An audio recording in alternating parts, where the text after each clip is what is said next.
আমার একটা বোন আছে নূপুর। নূপুরের সাথে গ্যালাক্সিতে ঘুরতে যাওয়ার কথা হয়েছিল হঠাৎ করেই, কারণ অনেক দিন বাড়ির থেকে কোথাও বেরোনো হয় না। বললাম চল গ্যালাক্সি থেকে ঘুরে আসি।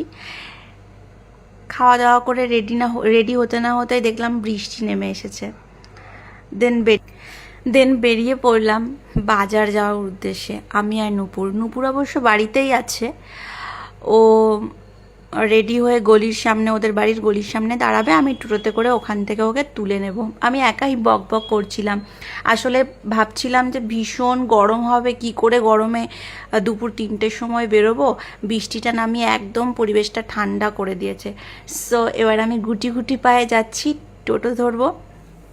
আসলে কি বলতো, ব্যাপারটা হচ্ছে গিয়ে সব সময় কাজ, খাওয়া দাওয়া, ঘুমানো, ডেলি রুটিনের মধ্যে দিয়েও না কোথাও একটু মনে হয় ঘুরে আসি, কারো বাড়িতে হোক, কোনো মলে হোক, কিছু শপিং করি, একটু বাজারে যাই, ঘুরি ফিরি। অ্যাকচুয়ালি আমি নূপুরের জন্য ওয়েট করছিলাম, নূপুর আসলে তারপর আমরা বাজারে যাব একসাথে। সো ওকে ফোন করলাম, ও বললো দিদি আমি 5 মিনিটের মধ্যে আসছি। টোটোওয়ালাকে বললাম দাদা একটু দাঁড়াবেন, তো টোটোওয়ালা বললো হ্যাঁ দাঁড়াবো, যতক্ষণ র্যাপিডোর যতক্ষণ কল না আসে ততক্ষণ আমি দাঁড়াবো। আমি বললাম ঠিক আছে, থ্যাংক ইউ দাঁড়ানোর জন্য। এটা হচ্ছে আমাদের হটেন রোডে কালী মন্দিরটা। নমস্কার করে নিলাম, নূপুরকে আমি তুলে নিয়েছি, নূপুর আমি একসাথে বাজারে যাচ্ছি। আসলে অনেক দিন বাজারের না হলেও 1 মাস মতন বাজারের রাস্তাটায় আসা হয় না।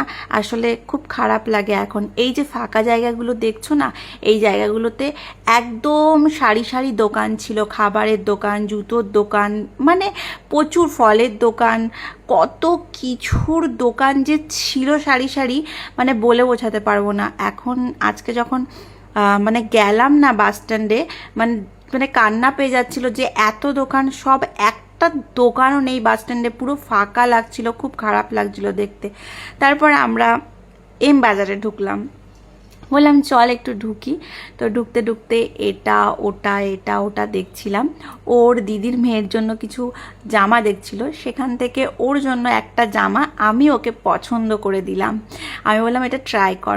সো ট্রাই করলো। আমি কি করলাম, ওকে পরতে দেখে এত ভালো লাগলো যে একটু বড় সাইজের সেম জিনিসটা আমি নিয়ে গেলাম, দুজনে মিলে একসাথে পরলাম। বিশ্বাস করো গায়ে জানি না কেমন লাগছিল, মানে ফোনে কেমন লাগছে, বাট সামনে থেকে অনেক সুন্দর লাগছিল। দেন বৃষ্টি নামলো, অনেকক্ষণ দাঁড়িয়েছিলাম। বাই দ্য ওয়ে আমাদের কেনাকাটা সব কিছু হয়ে গেছে। আমরা লস্যির দোকানে একটু ঠান্ডা ঠান্ডা লস্যি খেলাম। দেন লস্যি খেয়ে আমরা সোজা বাড়ির পথে রওনা। বাজার থেকে ফেরার পথে মাঝ রাস্তায় দেখি এই অবস্থা। যতটা না বৃষ্টি হয়েছে তার থেকেও বেশি এখানে জল জমা হয়ে গেছে। দেখে মনে হচ্ছে বন্যা হয়ে গেছে, গাড়ি আর মানুষ সবাইকে ভাসিয়ে নিয়ে চলে যাবে, এতটা পরিমাণে ওখানে স্রোত। যাই হোক, আমরা তো বাড়ি পৌঁছেই যাব, আমরা অনেকটা পথ চলেই এসেছি, আমাদের বাড়ি আর একটু সামনে। সো আমার ভিডিওটা তোমাদের কেমন লাগলো অবশ্যই কমেন্ট করে জানাবে।